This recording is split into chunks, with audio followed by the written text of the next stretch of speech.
back, so they expect some good positive things for the stretch run.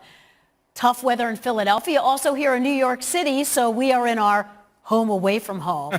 And as we started the show with an avalanche of schedule changes because of COVID protocols, Adam, let's review and let's start with the Ravens and the Steelers and just how many times this game has been moved. For the third time, the Ravens-Steelers game has been postponed. And it has been postponed to Wednesday, assuming there are no more positive tests out of Baltimore. The Ravens then would go out later this week, fly to Pittsburgh to play a game that was supposed to be on Thanksgiving night, was then moved to Sunday afternoon, was moved to Tuesday, now is being moved again to Wednesday. And it's being moved to Wednesday at 3:40 in the afternoon because, get this, NBC has the Rockefeller Center tree lighting ceremony that night in primetime. So the tree lighting ceremony took precedence over one of the NFL's great rivalries, the Steelers and the Ravens. So that goes at 3:40 Eastern, 12:40 on the West Coast. You can have lunch and watch the game on the West Coast if you'd like.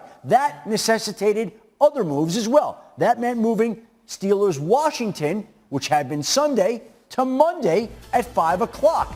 And take a look at the schedule. Now, Pittsburgh and Washington, the Steelers have the same amount of time off as a team playing on a Sunday to a Thursday. They'll play Wednesday to Sunday, or Wednesday to Monday now in this particular case. And that means the Bills-49ers stays Monday night, and the Cowboys-Ravens game, which was supposed to be this Thursday, which was moved to next Monday, now will be next Tuesday, which is big. And I'll tell you why it's big.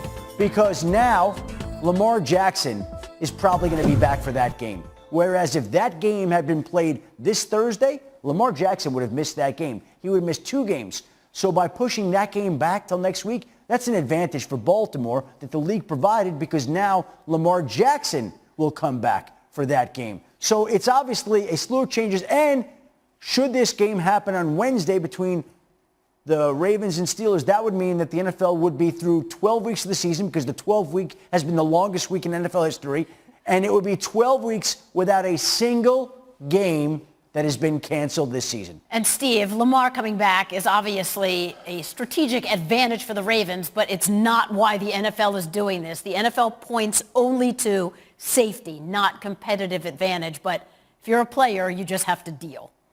Yeah, Susie, what I don't understand is the league has spent incredible assets to protect competitive efficacy, like on the field, whether it was the referees, the replacement referees, or whether it was gambling, or whether it's the deflated footballs. They've spent an enormous amount of their equity in protecting competitive advantages. They won't have it, and no matter what.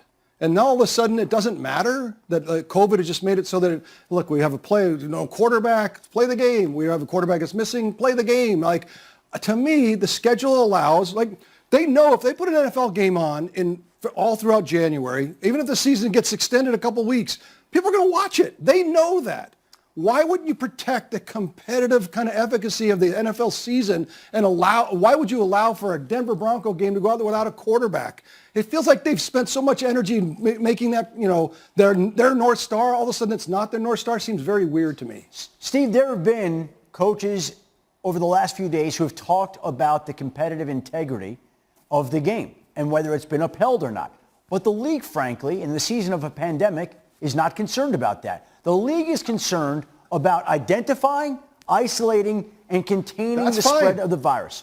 And Adam, look, whoever's the czar of the COVID effort for the NFL should be the czar for the world. I mean, it's amazing what the NFL's done. I give them complete credit. I love what they've done, and I give it every inch of all of that. I don't want to take away from what they've accomplished. It's amazing. But why allow it to creep into the competitive integrity that you're talking about? You don't need to. Just make sure that the games get played, stretch it out if you can. Maybe there's something about the schedule that I don't understand, but why can't you be both? I don't understand why we can't be athletic here. Well, here's what I think. I think the bottom line, the NFL said at the beginning of this season, everyone's got to be flexible. We're going to expand our practice squads to what is 16? 16. So you have Newton, one of the biggest stars in this league. He missed, the games go on. The NFL and the NFLPA have done an outstanding job of collaborating to make sure they have to. This schedule will be rolled out, and I think when you look at what they've done, I like it. So what? Denver was at a competitive disadvantage. They should have had, like some people, like Philadelphia, has Josh McCown sequestered. He's video zooming quarterback to make sure they don't get in this situation. Yeah. So some teams have prepared for this, others haven't. That's a choice that the team made. Look at this, okay? Restaurants in Los Angeles are closed. Everything in Santa Clara County, where the 49ers play, has been closed in terms of contact. The 49ers have to leave the state to go play in Arizona. Schools in certain areas of the country are done virtually. We are 12 weeks through the season, and the NFL hasn't missed a game. And that just tells you that the league is determined and bound to put on these games every single week, and no matter what happens. The Broncos are defending Super Bowl champions. And you know what? The show goes on. The show goes on. It's going to keep that way all season long unless there's an outbreak like we've seen in Baltimore and like we've seen in Tennessee. And even then, the show goes on. Randy, are you feeling safe if you're a player for the Ravens? No, I'm really just concerned. As big as this game was for Thursday night, and now they have to wait all of this time, I'm really concerned from a mental state to see where they are. How are they going to come out in a game like this? Then they got to turn around and play a few days afterward. I am concerned about not just the Ravens and the Pittsburgh Steelers mental state. I'm concerned about the National Football League, the players that they're relying on each week in and week out to give us this entertainment that we love every year. I'm concerned about that. From a human standpoint, there was a player I spoke to this afternoon who said, I don't want to get on that plane to go to Pittsburgh. Opt out, and so the show goes on. There you go. I mean, that's it. The NFL gave us options as players at the beginning of the season. Yes, they did. Do you want to end or get in Arizona for 4 or 5 weeks? I understand it. It's 4 or 5 weeks as a player. If I were playing for the 49ers and they told me, okay, we got to go to Arizona to play 5 weeks. I'm going to be away from my family for Christmas. You know what? I would hate it, but I understand the job I have. I have a finite period of time